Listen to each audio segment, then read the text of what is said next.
All right.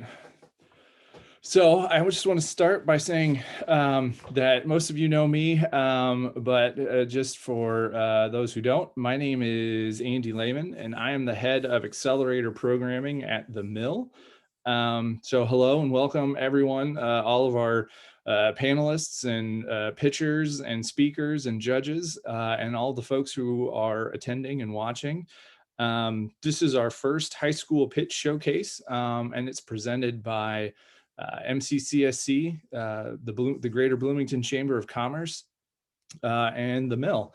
And we are excited to have you here, and thank you for taking some time out this evening to help us celebrate these young entrepreneurs. First, I think I'd like to take a minute and just thank a few folks without whose support we wouldn't be able to be here or do this tonight. And so from MCCSC, Dr. Markay Winston, who's the Assistant Superintendent, Curriculum and Instruction, Alexis Harmon, Principal at the Academy of Science and Entrepreneurship, Joanne Novak, Business and Marketing Teacher at the Academy of Science and Entrepreneurship, and she's also been teaching this incubator curriculum for the first time this year. So double kudos to her for that. And Stacy Sidori, Outreach and Innovation Coordinator for MCCSC. From the Chamber of Commerce, I would like to thank Erin Predmore, President and CEO, for all of her input and help. And also Christopher MG, who runs the Success School. Sorry, it's been a long day. Thank you to our judges, who I will get to in a minute as to do a proper introduction, but thank you for donating your time to be here tonight. Thank you to all of these students for all your hard work for what has been undoubtedly and unquestionably a difficult year this year. I mean, if not a pandemic, then like snowmageddon. So thank you guys so much for all of your hard work too. And of course, thank you to all the parents, mentors, teachers, and anyone else who've helped these students along the way this year. So now our partners would like to say a few things. So first up, I will turn the floor over to Stacy, and let me pull up her slide and share that. There we go. All set. Thank you. First, I do want to thank the Mill and Bloomington Chamber of Commerce and everyone at the Academy for partnering with us today. As part of our Ready Schools research over the past 2 years, we interviewed several stakeholders, and we created the Ready Up initiative, which has 5 focus areas that our school corporation will use to prepare our students to be college, career, and life ready. Entrepreneurship is one of those 5 areas. So as a result, we plan to continuously increase the entrepreneurial spirit and instructions present in our schools. Some of the ways we will do this include K-8 entrepreneurship activities that will be campus-ready lessons that our teachers can share with their students and use in their classes. We also have the 4th grade Maker Challenge that just finished in January, where this year students created a product that would help the people of Bloomington during the pandemic. Through our partnership with the Mill, entrepreneurs met virtually with the students in each elementary school. In middle school next year, we're planning to add maker spaces to each middle school, and hopefully the MCCSC entrepreneurship course at each school as well. And of course, in high school, we have entrepreneurship courses and the INCubatoredu program at the Academy of Science and Entrepreneurship. Alexis Harmon, the principal of the Academy, will share a little bit more about that program with you now.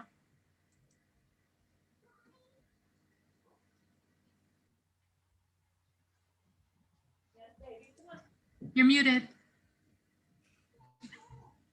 I mean, somebody had to do that tonight, right? Thank you everyone for being here. I'm Alexis Harmon, the principal at the Academy of Science and Entrepreneurship, and I'm excited to be able to kind of share a little bit about what our school is doing. We're excited to host the INCubatoredu at our school. It's kind of down here on the bottom of the slide are 5 pathways, and this is clearly a good part of our business and entrepreneurship in terms of kind of a capstone for students in that pathway.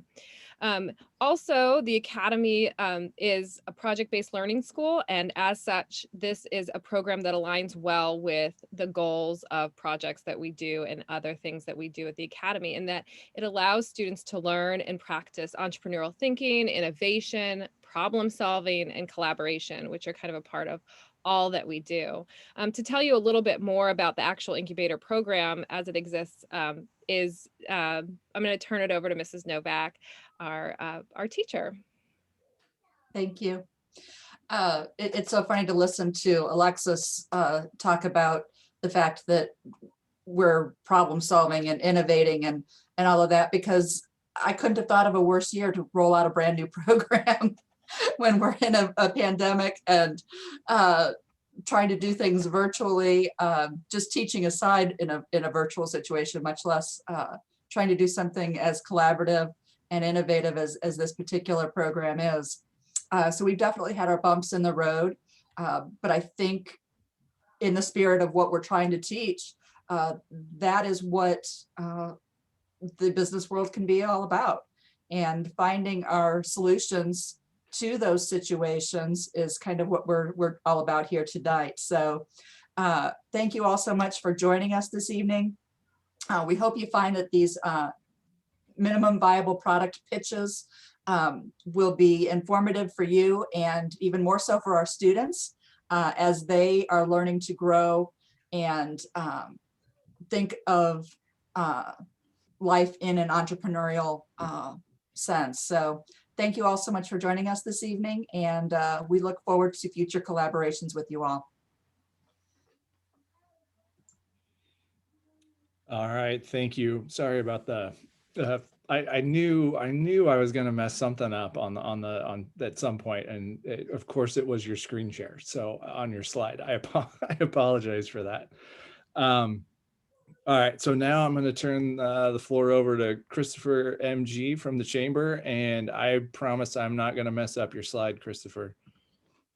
Hey, good evening, everyone. This is Christopher MG from the Greater Bloomington Chamber of Commerce's Success School. We are the foundation nonprofit wing of the Chamber of Commerce, which the Chamber does all its great things as far as networking, professional development, and discounts. But we do is sort of education work with regards to careers and financial literacy. So we are contracted, the Success School, with both school districts.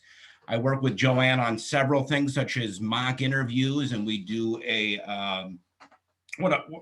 couple other ideas as well that I can't think of. But you can see our 5 pillars, which includes entrepreneurship. We tried to do the Maverick Challenge a couple of years ago, and we've had several panels on entrepreneurship. So if you go to our website, the Chamber website, you can find a bunch of videos that we've done with regards to soft skills, interviewing. There's several, we have about 20 career panels on everything from STEM to the medical field, to just many other of those things. And then we also have the soft skills in there where we do workshops at South and North, and I've added a couple of those to the website. So we've sort of moved virtual in the sort of our work, and hope to be back in the school. And job shadowing is what we do usually in April with Joanne, was what I was thinking of earlier. But I appreciate the Mill and MCCSC for including me in this. It's been a delight the whole time, and I'll send it back to you, Andy. All right, thank you, Christopher. And so just a little bit about the Mill. The Mill is the heart of Southern Indiana's startup ecosystem and its largest co-working space. We provide critical access for, first and foremost, to a community of peers and mentors, and secondly, to capacity building resources and startup capital. Our programs help accelerate innovative ideas and technologies into business concepts. I just told these folks today I was working with our friends at G-Beta to get some of our Bloomington and Columbus startups into a program there that'll help them really accelerate and grow their business. Like Stacy mentioned, we partnered, we were the community partner on the Maker Challenge, and always looking for opportunities to work with both MCCSC and the Chamber. They're great partners, and we really enjoy working with them. And really, this showcase, we couldn't have done it without you guys. So thank you again so much. And so now before we get to the pitches, I have one more introduction to make, and that is Don Wetrick, and he is with Innovate Within. Innovate Within is the Indiana statewide high school pitch competition. It's a really great opportunity, and wanted to give him an opportunity to talk to these young entrepreneurs and anyone else in the audience who might be interested to learn a little bit more. So Don, I'll turn it over to you. Thanks. Yeah, real brief. The state of Indiana really wants to showcase our young entrepreneurs, and we have, ironically enough, it's the biggest payout in the country for high school pitch competition, especially state ran. And not only is it a healthy amount, it's also if you're in the top 10, we have 2 members of that last year's cohort here, but it's a 10 to 12 week boot camp. If you win your regional finals, regional finalists get $1,000 this year, a trip to Phoenix. Fingers crossed that COVID doesn't cancel that. But it's also like this year we have 11 different universities that are offering a multitude of scholarships. I mean, a lot of scholarships, even in some cases just being in round 1. So if you are a high school student and if you haven't registered for it, it's literally as simple as probably control copy, control paste, because if you've done this, you can happily do that. Although the state of Indiana does want you to take a small curriculum piece to make sure that you're kind of in that mindset. But super happy that we get to form relationships like we have with the mill. I'll definitely have to connect some of the other guys with Chamber of Commerce's and everything else, because we're partnering with anybody and everybody that wants to help students. Matter of fact, one of the relationships this year is also other than the 11 universities. This year, for you to go on past regional, you have to meet with your small business development center. And basically the state of Indiana just wants you to know that the ecosystem of support here in this state rivals no one.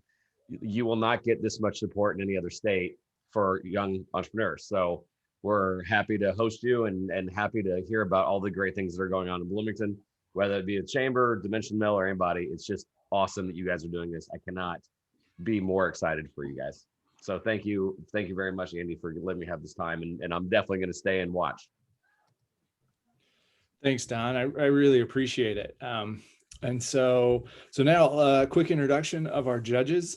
Tonight we have with us Ellen Salee, who's worked with startups since I've known her. So it's for several years now, running the B-Start program. So Ellen, thank you for being here. We have Simon Beverton from Future Wonder. Thank you, Simon. Jane Cooper-Smith from the city of Bloomington, and also my favorite coffee in town, Hopscotch. And Adam Terwilliger from MCCSC. And thank you very much for being here tonight. We really, really appreciate it. So with that, I think we're ready to move on to the pitches. So here's essentially how that's going to work. Our students pre-recorded pitches tonight. And so I will do a screen share and play those pitches for you. We'll start with Lucas. So we'll play Lucas's pitch. And when that's done, then Jane, Ellen, Simon, and Adam will all have a chance to give some feedback to Lucas, to ask any additional questions they might have about his pitch. And then we'll move on to Aiden and Jesse and their pitch, and same thing, opportunity to give feedback and ask questions. And then after that, Joanne will speak a little bit about a pivot one of the other students had to make, and we'll kind of go down the rabbit hole of what pivot means and how important that can be to your business as we get there. So that'll be a fun little talk at the end, and then we'll wrap it up. So, all right, again with screen shares. So Lucas, you're up first. Let me get that queued up. And here we go. Look at this image. Here you see a squirrel. When you see a squirrel, you would imagine it living its life in the forest. But during these modern times, it is a high chance its life will end on the road looking like this. You see, when roadkill is made, it doesn't go away right away. Instead, it sits there and rots until it suddenly just disappears. The reasons for this are many possibilities. To name a few, people just want to avoid looking at it being so unpleasant, or they just don't know what to do in these situations. If this were a human being, this would be considered disrespectful, which is why I, Alex Lange, the sole creator of Roadkill Reporter, have made a solution towards this problem.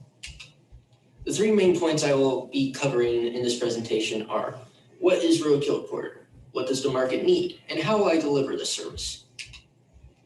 To go into Roadkill Reporter is a service that connects to other services that deal with roadkill, making it an efficient system rather than replacing it. The main target is pedestrians and drivers for Roadkill Reporter, mainly because since they drive or walk to their destinations, they would want to remove the roadkill, being it so unpleasant to see every time they walk or drive. Its future target customers will be environmentalists, because since they respect life, they would want to remove roadkill because they respect animals also. To go into more about Roadkill Reporter, the solution, it is app-based, which means it can be easily on your iPhone or Android, and it receives reports that from the customers, and then the reports are then via transferred to the proper authorities, making an efficient system.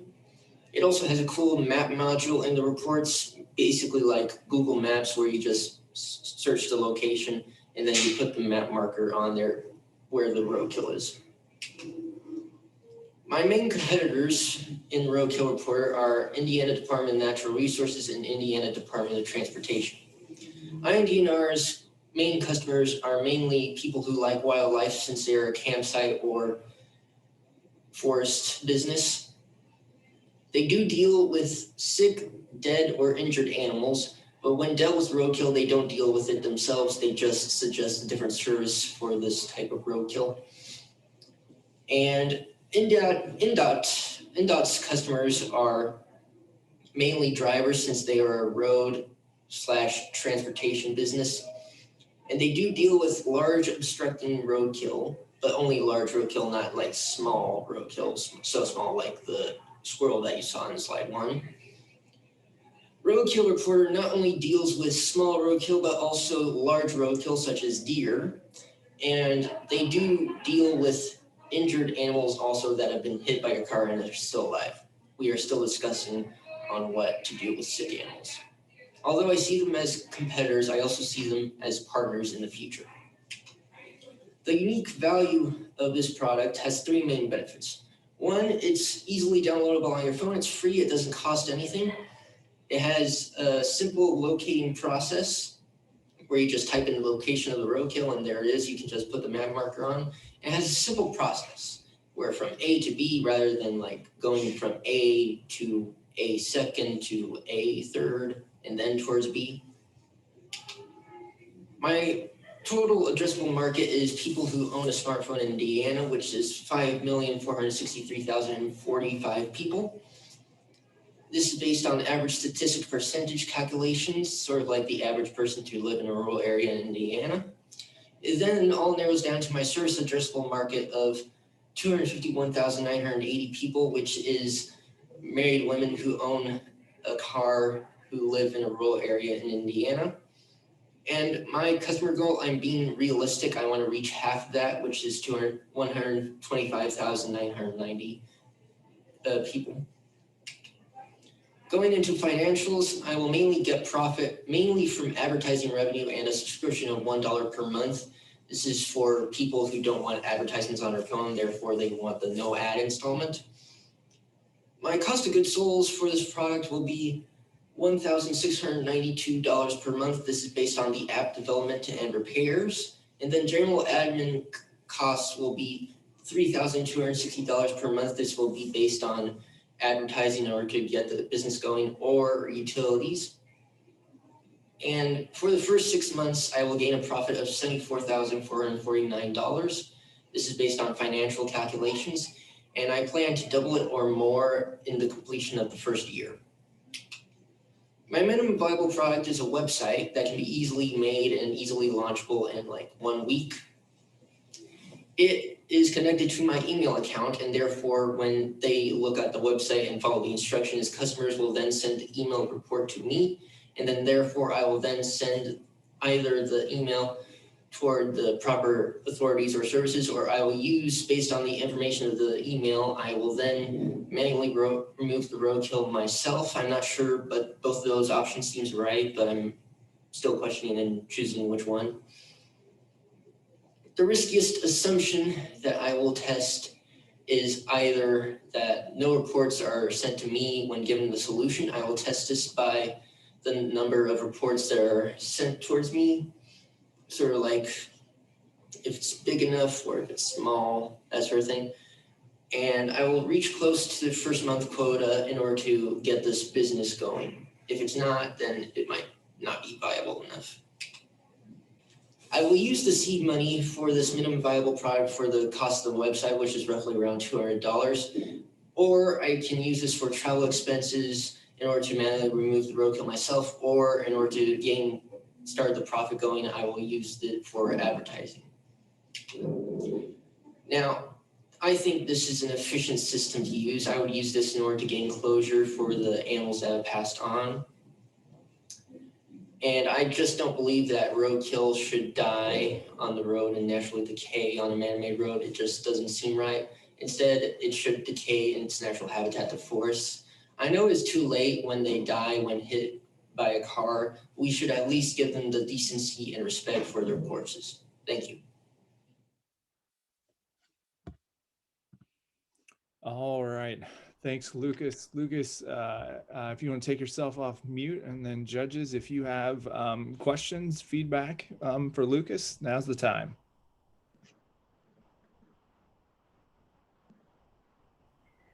I'll jump in, Lucas. That was such a great presentation. Congrats on completing it.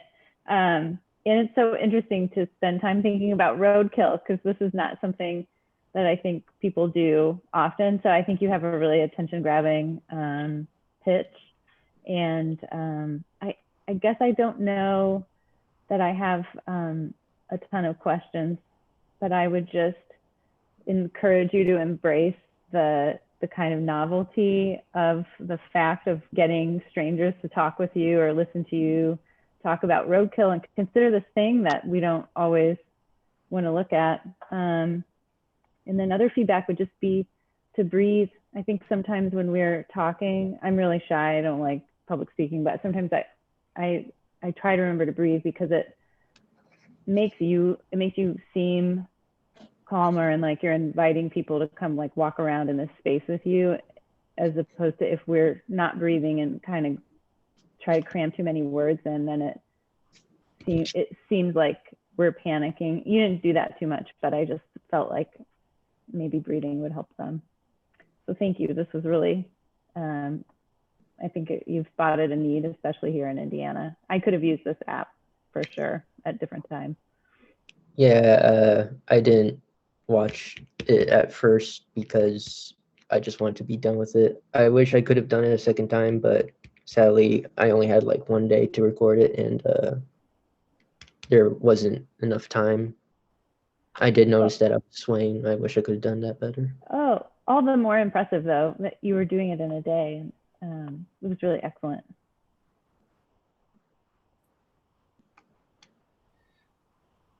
Small piece of feedback from someone who works in a business office. You know, when you talk about the financial calculations, doubling your money and so forth, you know, even a snippet slide may have been helpful there to see what your even mile high view plans were of that kind of monetization of your app. But I'll agree with Jane's feedback. I think you did a very good job for, you know, a very unique idea, and something that, you know, I kind of wish I could click a button on my phone when I saw roadkill around. So you know, very, very good in that regard.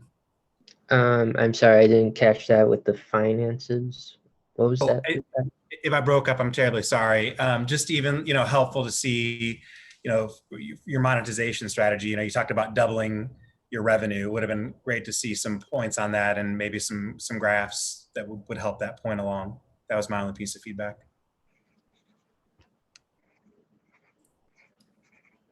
Yeah, Lucas, I love the way you started and finished impactfully. Like that got my attention, and I wanted, you know, it was well done there. And and I would agree with Adam that just a chart or two would help, and also maybe making your your graphics, your infographics, your pictures a little bit more relevant to the points you're making on each slide.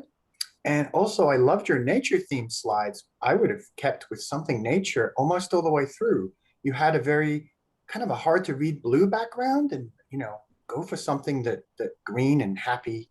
After you showed the dead squirrel, it's like we all need cheering up. Which you should leave that in. That was a very tasteful picture, actually. It could have been a lot worse. So that was well done. Yeah, that's really my points. Oh, I had one question for you, sir. Who is going to pick up the roadkill, and what incentivizes them to do so? It's probably gonna. Do you mean the manually removing? Yeah, so I'm looking at just who are all the actors involved in the business. You've got obviously the people reporting the roadkill, but then somebody's got to actually come and get it for that to work. Yeah, probably for the start point, it'd probably be me at first. So I'd look for a partner who wants dead animals for whatever reason. Like, who can you partner with to incentivize them to come and get that stuff? Like, I don't know if such a thing exists, but you're innovative. I bet you could figure it out. Okay, thank you. Hi, Lucas. This is Ellen. I thought it was a great pitch, great presentation. One of the things that I always look for is more of like a storytelling behind, who you are and why you're the reason that this, great business idea is coming forward. Why should someone choose you to either work with you or invest in your company? And so more of an introduction of who you are and why you are passionate about this is something that I always look for.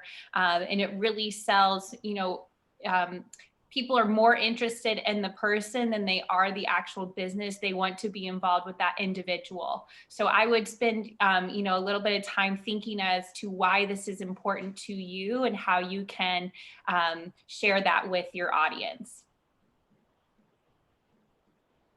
Thank you.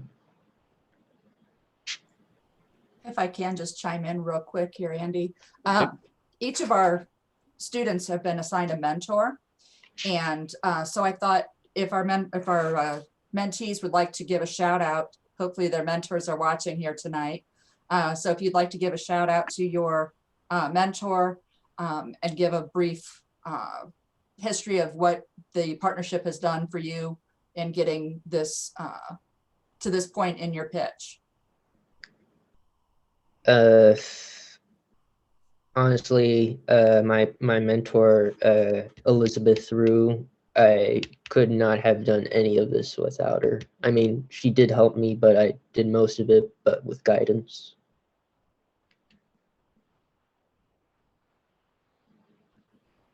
That's great.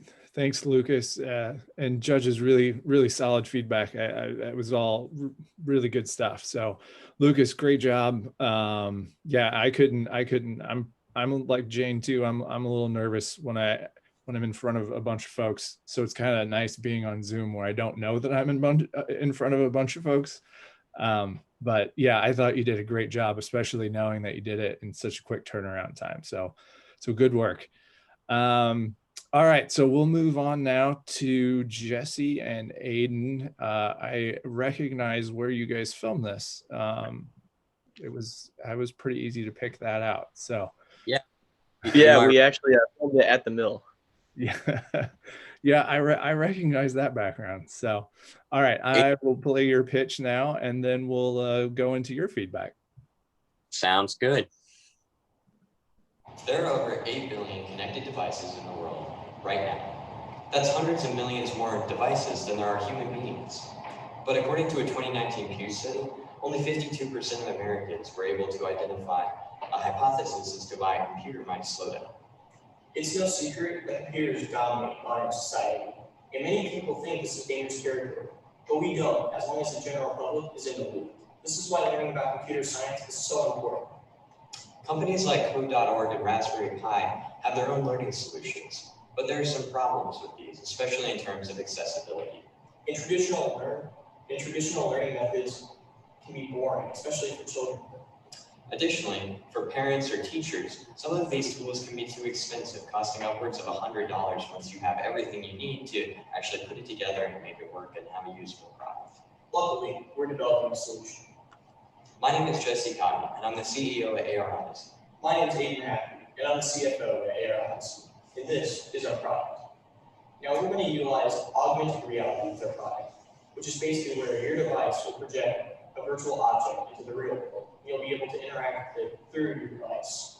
Now, because the device is doing all the heavy lifting, we can use less expensive materials for our physical components that you can see here, and we can pass those savings on to our customers. So, as Aiden said, our device incorporates augmented reality. Additionally, we are going to have tactile components. So the cardboard trackers that you see would help tactile learners interact with the product and still be engaged rather than looking at a screen and being bored of the monotony. So then, also as Aiden said, we have a low price point. So by using less expensive materials like cardboard, we can pass savings on to the consumer and make it a more affordable product. We also have an intuitive interface that allows our younger audience to access our engaging lessons guided by our fictional artificial intelligence chip. Throughout this process, we've acknowledged our competition along the way, as this is the best way to prove our microwave viability. So here are some of our biggest competitors, and these are the 4 features that our product offers that we feel make it have a competitive advantage in the market. So our competitors offer a few of these, but AR Odyssey Chip Edition offers all of them. Before I get into our market size, I'd like to go on a little bit about why we chose the 10 to 13-year-old age demographic. A study by the CDC has found that kids around our age demographic have large amounts of neuroplasticity, meaning that they can pick up new topics with ease. And also, being that they're 10 to 13-year-olds, they're likely to be new to STEM, meaning an introductory STEM learning tool for them is a no-brainer. And after doing some calculations, we found that there are about 5.2 million potential users in the United States. We'll have 3 main avenues of distributing our product. The first one is via retail distributors like Addressable, who actually buy stock for many gift shops and museums around the United States, like the Museum of Science and Industry. The second option is using Amazon, where it will sell directly to customers. And the third option is packages of 20 units, which will sell to classrooms at an educational discount. We stand to make $21.34 per individual unit sold on Amazon, $17.50 per individual unit sold to classrooms, and while we only stand to make $3.50 per individual unit sold to a third-party retailer, we think that being able to make a larger market for ourselves is well worth the reduced profits. So for our MVP, we wanted to incorporate our core features while being able to make it in the shortest amount of time possible with limited resources. So we're going to have a single voiceover demo lesson guided by chip with the augmented reality features. So they'll have a camera and there will be models overlaid onto the physical world. Then the app files and any information that would come through the App Store will be just sent via email or text. And we will have tactile components, as said before, with the cardboard. So we might cut those out by hand, or we might use a CNC machine or something similar to help cut those out in a more precise manner. And then we're going to have some 3D models with some minimal animations and text and graphics to help guide the users along through the learning process. Now, there are 3 main things that we hope to gain from this MVP. The first one is feedback on our actual consumers' engagement. We want to know if they're having a fun time while they use our product. The second one is how effective our product is at actually teaching us content. We plan to have a follow-up test conducted a week after they use the product. And the third one is to find any oversights or any sort of flaws that might interrupt their experience. So when users get our product and they take it out of the packaging, they're going to find a key code. So they put that key code in on the app, and this helps us prevent piracy from people printing off our boards, making them themselves. For our MVP, this activation code will just be sent over email rather than finding it on the packaging. Next, users are going to choose from our 14-category curriculum, which is loosely based off of Indiana computer science standards. For our MVP, we're going to have a single brief demo lesson covering the basic parts within a computer. And then next, users get to experience the product. So they're guided by chip And they have information here that you can see so they can get more information than the voiceover might provide. And then for the MCompute, we're going to have the fictional artificial intelligence along with the music and some 3D models with slight animations here and there, but nothing that we can't handle right now at this stage. So this is our current iteration. So we don't have any of the information panels or anything yet, but we have a few models here. So the main ones that will be in our demo lesson. And as you can see, we have the full augmented reality functionality. So we can move around and the markers, the phone will be able to identify the markers using computer vision, and we can move it all around and it will follow it. So this app will be available free on the iOS App Store. So to construct our MVP for the physical portion, we plan on using a TriCut Explore Air 2. We were originally thinking of using a laser cutter, but we found this and it seemed perfect for our needs. So it's used to precisely cut cardboard or paper, and this will allow us to make multi-layer designs, which we feel will be a more intuitive design based on the way that our pieces fit together for our users. And this machine costs $230 for the base unit plus $60.50 for the deep cut blade for cutting cardboard. So this is our plan. And like Justin showed you before, we already had a basic prototype. And right now we're in the process of creating our demo lessons. And assuming that we get the seed money, we can actually finalize our design of the product, the physical portion that is, produce those, and then finally conduct the classroom tests. Our team is working tirelessly to develop an effective product that can democratize computer science. Democratize. That word is imperative for us. Because at our company, we think that improving the accessibility of computer science for our learners can help both of us and then build a better future. All right. All right. Thanks, guys. That was great. A little abrupt there at the end, but yeah, but no worries. All right. So Jane, Adam, Simon, Ellen, what kind of feedback and questions do you guys have?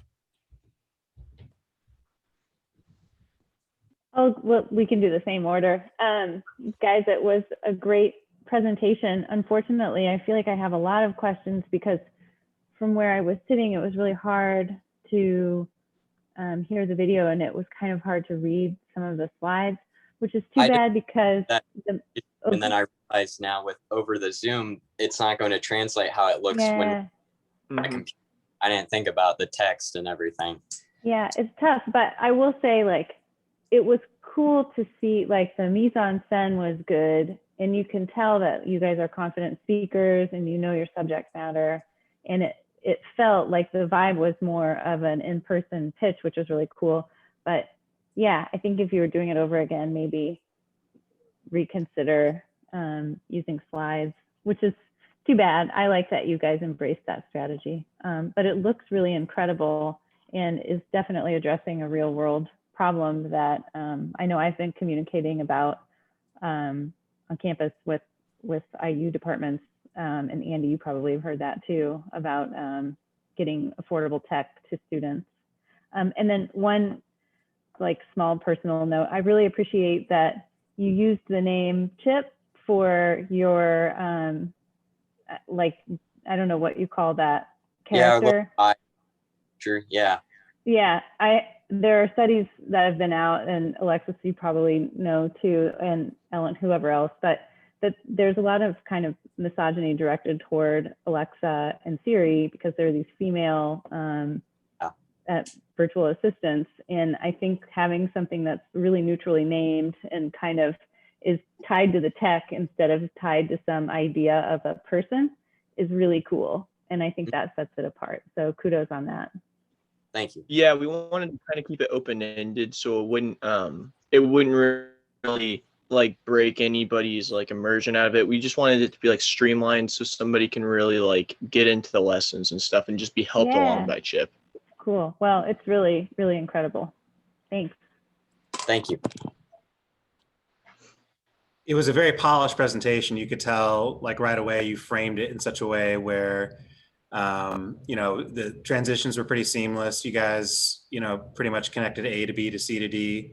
I really liked the competitor slides and also like how you niched down in such a way where it wasn't too mathy, like, you know, the target market you were going for. So I thought it was very, very polished in that regard.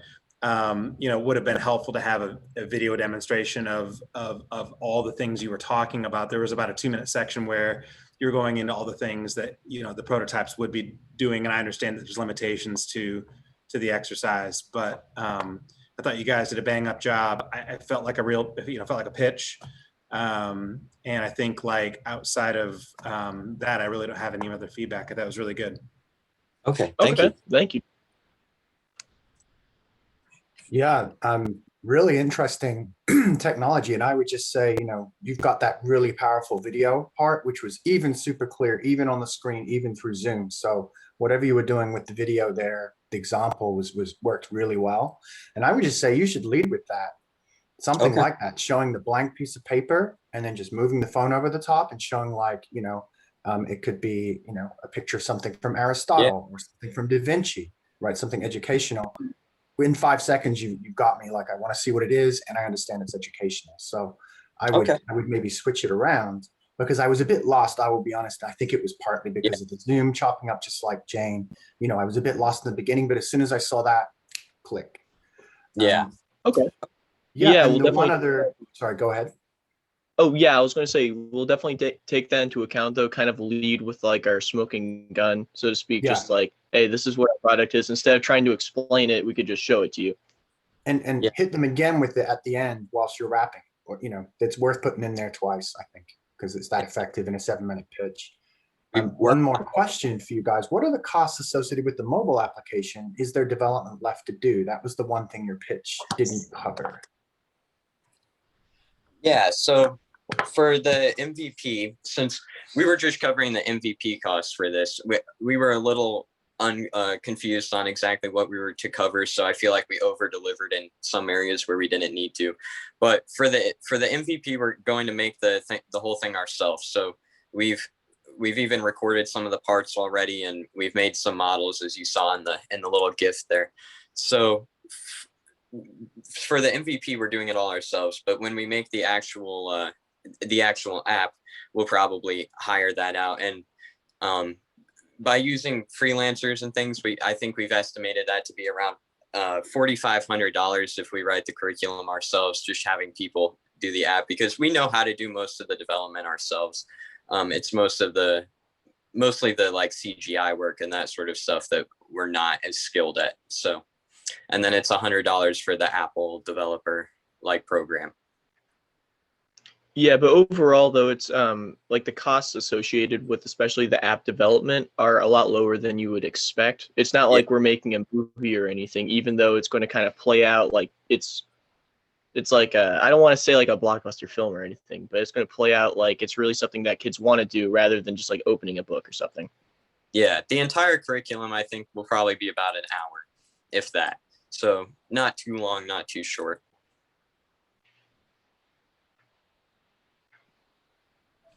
Well, I will be honest, I could not view the video. I think I've been having some pretty terrible internet connections this evening, but from what I could hear, you all sounded wonderful. It sounded very well prepared, very well thought out. And, you know, I think, again, one of the things that I always tune into first is that you all introduce yourself, you introduce, you know, who you are, why your product. And I think overall, all of those things were met. You know, it did sound very professional, very well thought out, and you all clearly put, you know, quite some time and effort into your product. So I think overall from a pure pitch standpoint, it sounded great. Thank you. Thank you very much. And once again, gentlemen, would you like to give a shout out to your mentor? Yes, so actually, our mentor was at work. Okay. Yeah, so he's really kind of made us some connections with many people. Like he actually hooked us up with a sort of place that we were actually first we were going to try to like outsource cutting the cardboard to them, but it didn't work out. But even then, it just kind of helped us consider how we're actually going to make our stuff. And then he's just been very helpful for bouncing ideas off of, giving good feedback. He's had actually meetings with us at the mill. He's just really, I honestly think he's gone above and beyond. If Jesse would like to add anything to that I might have even forgotten, I'm sure he could. Some people didn't hear Adam Court. Oh, there we go. Andy responded. Okay. Yeah, I agree.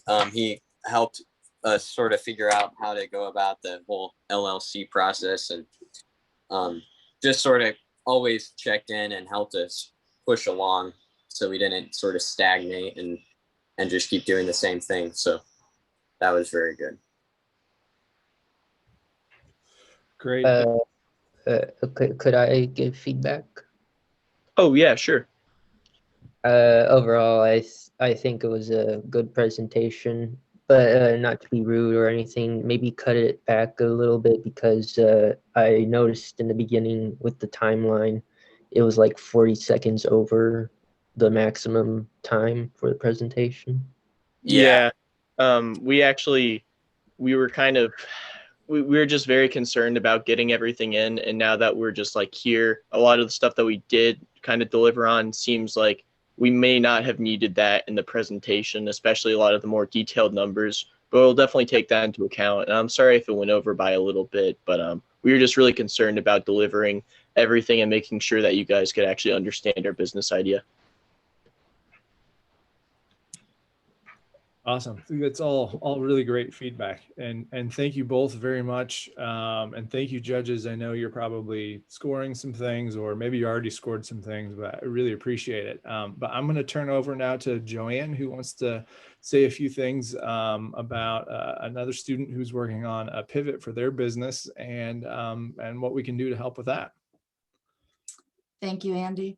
As I mentioned in my opening remarks, it's kind of been the perfect storm this year, and the fact that we're rolling out this curriculum during a pandemic.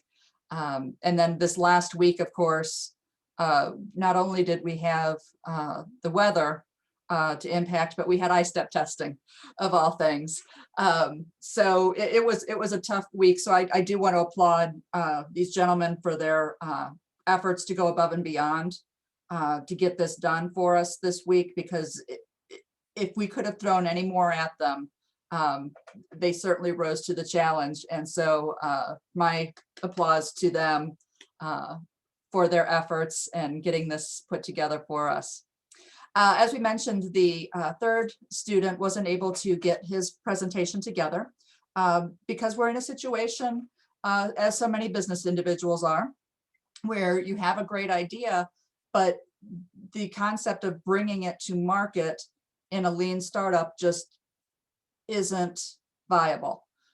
His original idea was to create a door that opened through remote control, a residential home door, to help individuals that were elderly or physically impaired. And as you've seen from the presentations we've had here today, it was easy enough to scale back to a model that would allow testing. And he felt at this point, when he was put with this challenge of having to create this pitch, he didn't know how to scale back. He didn't know how to get something to market that would be viable. So he is in the position now of pivoting. And so he was a lot apprehensive, obviously, about having to make a pitch about something that he's been working on all semester, only to find out that it isn't viable, what he had intended to do. And so we thought for our wrap up here today, it might be helpful for our judges to kind of give some feedback to any of the students that might be watching about what you do in business when things don't go the way you had thought, when you find out that your idea truly isn't viable, and what steps he can do then to pull this around and finish the semester strong. So I'll open it up to our judges for any advice you would like to give to students, not only this student, but to any student that is faced with this pivot challenge. I'll jump in first again. The challenge of scaling, I think maybe Simon, you would be better than me to address that, but I would just say pivoting is what it's all about.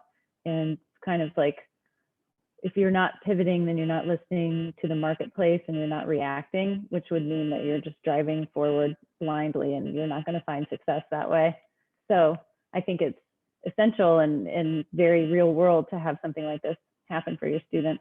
But yeah, I think that the pivoting is kind of the organic part of entrepreneurship, that you're always adjusting and then putting one foot in front of the other, moving ahead, and then adjusting again.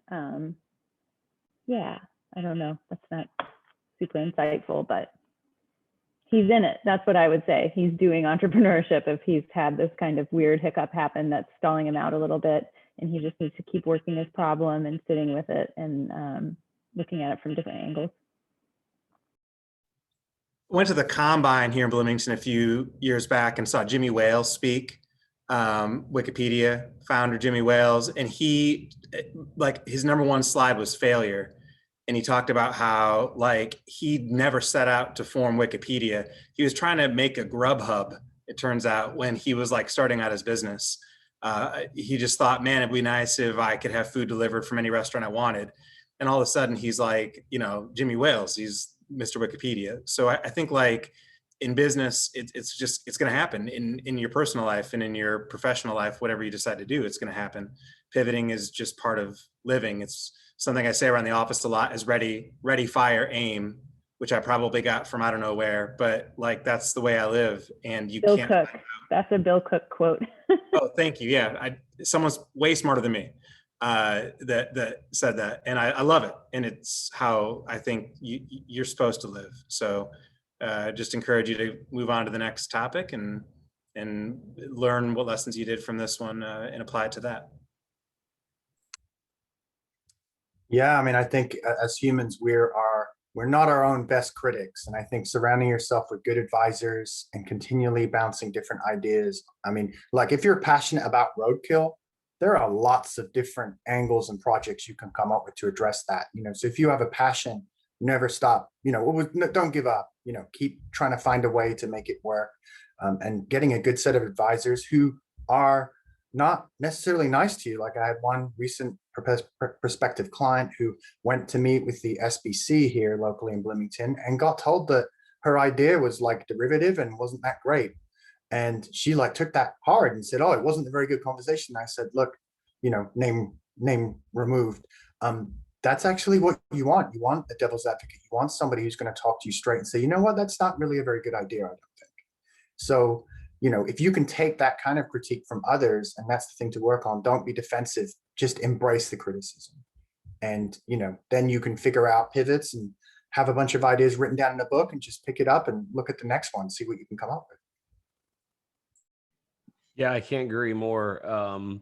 Saving you time is everything. And if people take the time to tell you your product stinks, that is really nice of them. It's easier to say, oh, it looks great, you did a good job. That's a lie. If they're giving you great feedback, that is something you always should value and say thank you. And also get into a group or a room full of people that when you're ready to make those pivots or you're ready to hear some of those hard things, you start bouncing ideas off of one another and you start seeing how they intersect. I agree with everybody was saying. It's just, it's a wonderful thing to pivot. Just because you think you have a great idea, you may be close. When people give you that feedback, and that's just, that is the kindest, nicest thing you can get is feedback and people taking the time to invest in you. You know, I think my comment there is start having those conversations fairly early on. The worst case scenario is that you have a great idea in your mind and you spend all of this time and energy on it. And then once you do start to discuss it with mentors and peers and other colleagues, you come to find that it's already, you know, in the marketplace, or it's already in the works, or, you know, it doesn't have a market at all. So at the very earliest stage, you have a creative idea, start talking about that idea. You don't have to know where that business is going to be after 1 year or after 5 years. You don't have to have all of your details laid out. But if you are really passionate about something, start the conversations early on so that if you do come to find that it's already in the market, you can quickly pivot and change, your business model, your business idea into something that's new and creative. Thank you, guys. I think Ellen, you were kind of slowing down a little bit there. I think your internet connection, but we got it. And that was from everybody. Like that was really a great feedback for all of these students. I think maybe the one thing I have to add to that is just honestly, it's an example I saw today. So I had a startup pitch at Crossroads, which is our statewide pitch competition that we hold every year at the mill in the fall. And their pitch for Crossroads was, it was an interesting idea, but it was a boil the ocean idea. Like they wanted to solve everything for everyone. And I saw them again not too long after that, and it was still kind of the same thing. And I thought, I don't know, like I don't know where these guys are going. Like I'm not sure that they're on a good path here. And then hadn't seen them or heard from them in a little while. And then they had made a pivot and pivoted to focus on one specific industry. And man, they nailed it. Like they have got all kinds of traction. They are moving. They are doing really well. And so I think, so yeah, I just, as a real world example, just that I saw today, like the power of getting that feedback, and taking it to heart and, using it to make a smart decision about how to move forward, is an awesome thing. And so, yeah, it's really great. So we're coming right up on 7. I just want to say thank you again to everybody. Unless I'm cutting us short, Joanne, Alexis, was there any? Okay, awesome. So thank you guys very much. Our partners, MCCSC, Stacy, Joanne, Alexis, thank you. Our judges, Jane, Adam, Simon, Ellen, thank you so much. The Chamber, Christopher, thank you. Lucas, Aiden, and Jesse, thank you guys for sharing your ideas with us tonight. Don, thank you very much for filling us in on Innovate Within. Hopefully we'll get a few more of these students excited about entrepreneurship by doing this, doing it again next year, doing it bigger next year, and hopefully doing it in person next year. So anyway, I really appreciate you all being here. I've made a recording of this that I'm going to share with our friends at the Chamber and MCCSC, so they will put it up on their websites. You can pass it along to all your friends and family, and they can see what you guys did. So thank you very much. And with that, I will let you guys go 1 minute early. Thank you guys. Have a good night. Thank you so much. Thank you. Goodbye. Thanks for letting me join. Thank you.